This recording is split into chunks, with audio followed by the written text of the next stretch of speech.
Hello, my name is Andy. Welcome to Firefly HQ for one last build.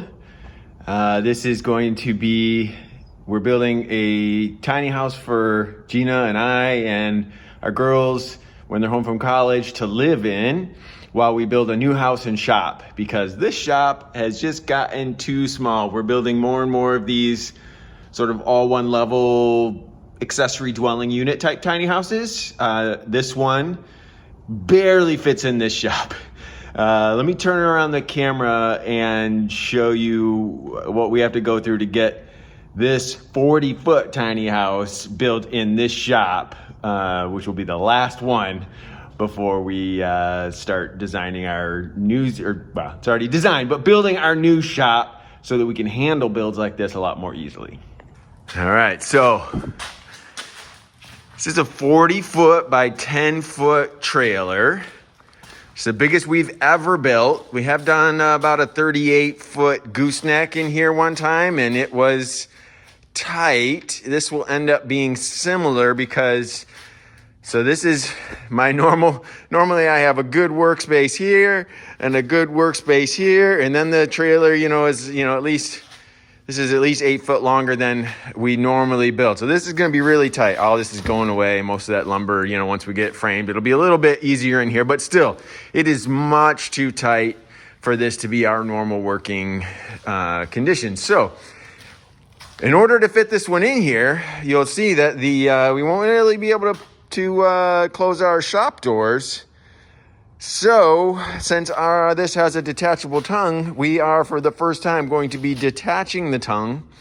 And I got these big equipment dolly, these things. So we're going to drop the tongue right onto those, and we're going to shove the tongue back under. It'll make it a little tricky when we're doing plumbing. I'll have to kind of watch it. I won't be able to bring the main wastewater under the big I-beam this time around, which I'm going to kind of probably hard pipe it when we get it over to the new property anyway, so I probably wouldn't do that anyway. So, all right, I've got all but one bolt on every pad done.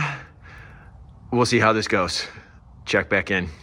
All right, so I got all the bolts off. The bolts came off really easy, super nice. I did have to cut the battery backup for the breakaway rope and the ground, the green wire, and I believe that's it. I pulled my 7-way all the way back through the tubing here. I mean, your trailer might be different, but this is what we have to do. And then if I hold this out of the way, I think I can just roll the jet. Yes.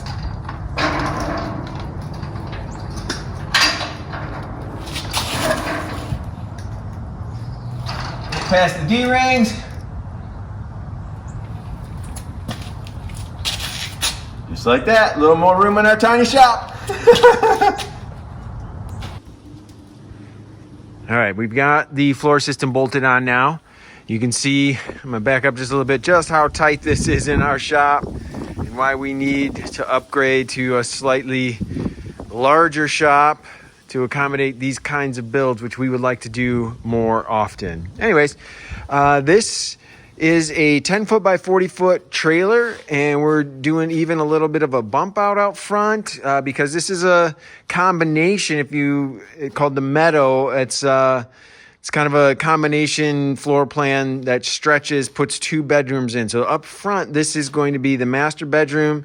Bump out's going to be kind of built-in drawers with a nice countertop on there and a window there. Could be a little window seat if we want it to be.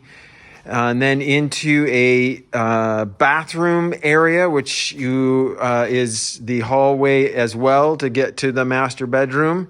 And because of that, and because we have a family that will be with us occasionally, even though our girls are mostly at the university these days, but the toilet and vanity is going to have a sliding pocket door to kind of create more of a pass through or a hallway in the bathroom. It's going to be pretty cool. You'll have to wait and see it. And then kitchen, living room, and another bedroom in the back with a full wardrobe and a single over double bunk bed. It'd be very very cool, suitable for families, full, accessory dwelling unit in the backyard if you want a guest house or something. But this is the home we're going to live in while we build our new house and shop. And because it's a different layout and we don't have the bathroom on an end, it doesn't make sense to run the plumbing in the walls. And so, especially since, to get over to the kitchen, you'd have to go up and over the entry door. So it made much more sense to run plumbing in the floor this time, which we don't normally do. We never have trouble with plumbing in the outside walls the way that we do the insulation. But this time we're doing it in the floor. So something a little bit different that you can see. Everywhere that the plumbing is not, we have R23 rock wool, so 5.5 inch rock wool insulation. And then just to make sure that we don't have problems with the water lines, I've put 2 layers of 1 inch polyiso. So that's R12 underneath all the water lines. And that's 2 inches. Snuck some drain lines to get them on the far, since this is a detachable tongue, I wanted to get the drains towards the center of the trailer. So I've kind of run them long inside the floor cavity, as you can see. And then this is where the water heater is going to be. And since I've got to run a big electrical wire to that spot, I've gone ahead and put in a flexible conduit so I can sneak that in without going up into the ceiling and down and around with a big fat, 8-gauge wire. I'd rather just kind of the electrical panel is going to be right behind the entry door. So I'd rather sneak it down and onto the floor. And we've got 2.5 inches here. 2.5 inches here. So there's no way that the ring shanks that when we put the floor on will pierce that. So we will be all set. Now, on top of this 2 inches of polyiso, I'm just going to pop 3.5 inch rock wool R15. So around the water lines, we're going to end up with, R27 in the floor, which is kind of crazy. So we should be totally fine and good to go. But I thought I'd show you that. A little bit different strategy for the water lines this time around.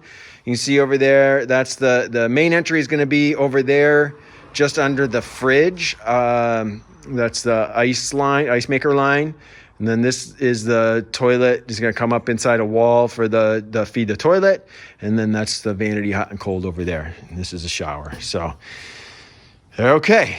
I think that's going to be more than enough for a video. I don't know how much of these things I'm going to stick together. I might just kind of film. I'm just going to pick up the camera and film. I do not have time to do a bunch of editing, but I'm going to try to film a bunch.